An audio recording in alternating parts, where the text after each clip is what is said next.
Hello, my name is Carla Bisong with Bisong Art Gallery. And I'm Cynthia Garcia with Exalted Arts Theater Company. We witnessed an amazing play called Permanent Collection here in Houston, Texas, and we just wanted to share our thoughts behind it because we love sharing the art exhibitions that we attend and the theater we attend, and there's so many great arts in Houston. And so if you get a chance to check this out, it has been out many years, and so if it comes to a city near you, definitely go see it. I totally agree. This particular production was at Main Street Theater Company, so if you are in the Houston area, you may take some time to find out what they're doing over there. And one of the things I really loved about them is that they actually had an artist come in and do an exhibit as a part of the experience of being at the show. That is amazing. So why do you like theater, or what is your background in the theater?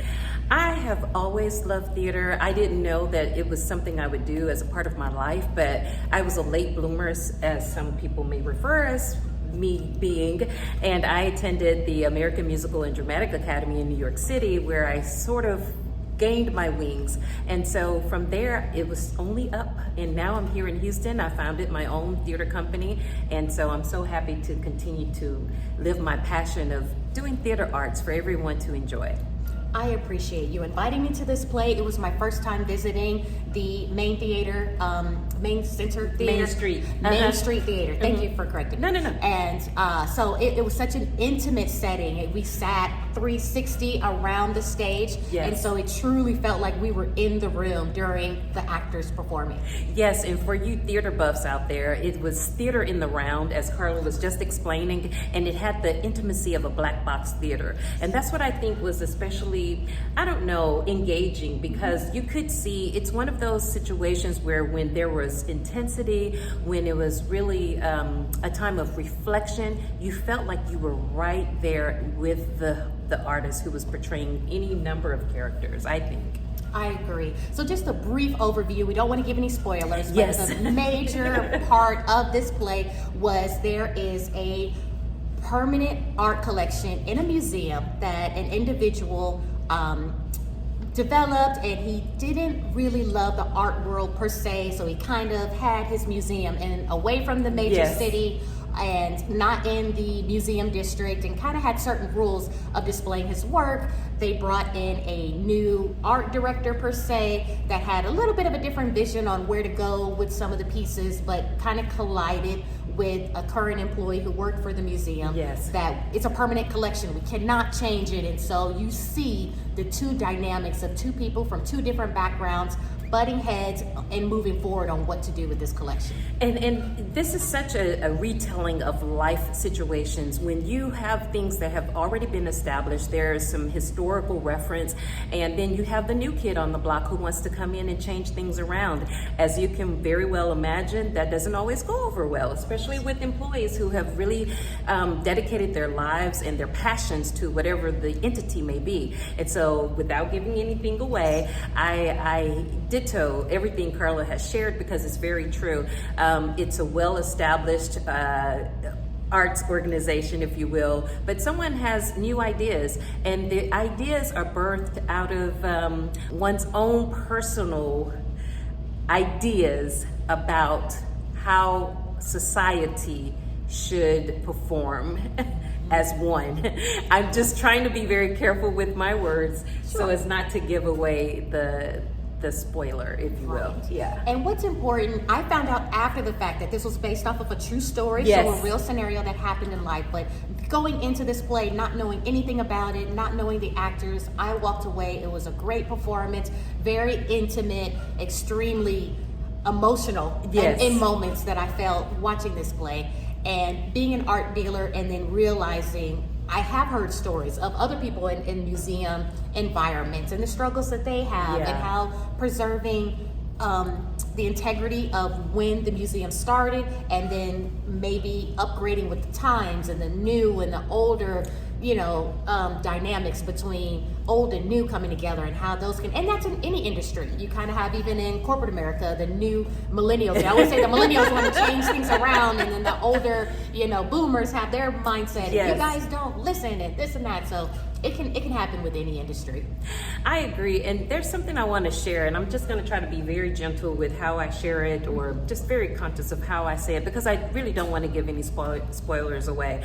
But I think when one has put together their life's vision and they have documented their wishes, Yes. It speaks largely to what will the person who is the recipient of whatever it may be, will they truly honor what the intention of the visionary was? Yes. And that's a message within the scope of this scenario, but I think it's also a life message.